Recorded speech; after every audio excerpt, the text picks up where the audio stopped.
like war. We're a warlike people. We like war because we're good at it. And you know why we're good at it? Because we get a lot of practice. This country's only 200 years old, and already we've had 10 major wars. We average a major war every 20 years in this country, so we're good at it.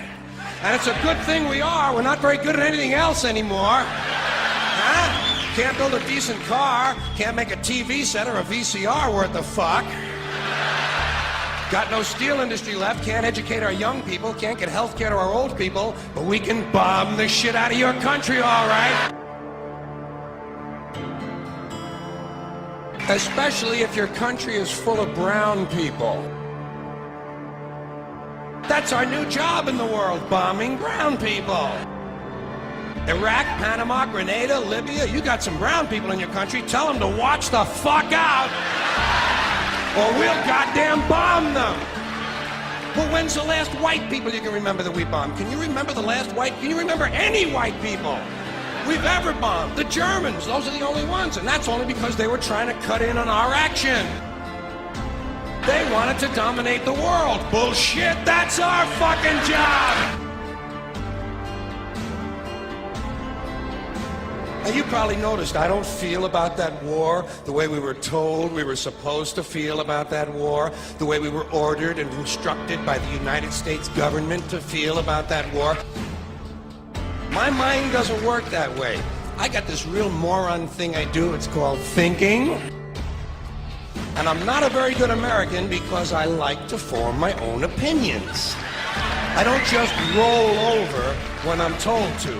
Sad to say, most Americans just roll over on command. Not me. I have certain rules I live by. My first rule, I don't believe anything the government tells me. Nothing. Zero. Nope.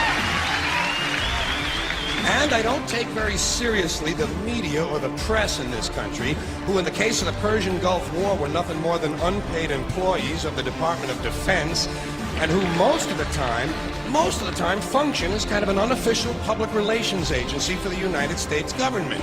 So I don't listen to them, I don't really believe in my country, and I gotta tell you folks, I don't get all choked up about yellow ribbons and American flags.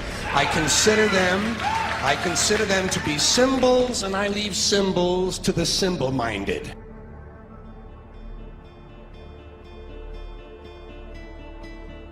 I'm talking about the fact that a war is rich old men protecting their property by sending middle-class and lower-class young men off to die. Forget these foolish elections. The owners of this country don't care about the poor in general. Owners of this country? What are we going? But is this Karl Marx talking to me? The owners of this country are the voters of this country. You're wrong about that, my friend. Aren't the owners of this country the voters in this country who elected George Bush? Not. Listen, politics, these elections are a charade. It is a charade. Okay. It is, they are meant to, well, I'll tell you, just listen for a minute. Learn a little something. The elections and politicians are in place in order to give Americans the illusion that they have freedom of choice. You don't really have choice in this country. All the things that are important reduced in choice. Newspapers in a city, how many? Used to be 3, 4, now it's 1 or 2. They're owned by the same people, and they also own a radio station. Give these people a voting day every year so that they'll have the illusion of meaningless choice. Meaningless choice, that we go like slaves and say, "Oh, I voted."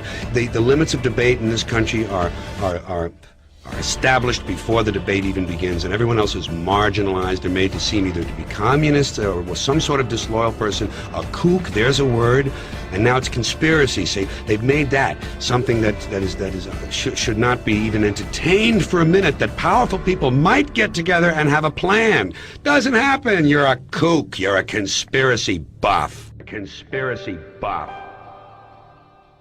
Okay. Not as a result of a conspiracy, but you because... don't need a formal conspiracy when interests converge. These people went to the same universities and fraternities. They're on the same boards of directors. They're on the same country clubs. They have like interests. They don't need to call a meeting. They know what's good for them, and they're getting it. And there used to be 7 oil companies. There are now 3. It will soon be 2. The things that matter in this country have been reduced in choice. There are 2 political parties. There are a handful of insurance companies. There are about 6 or 7 information things. But if you want a bagel, there are 23 flavors because you have the illusion.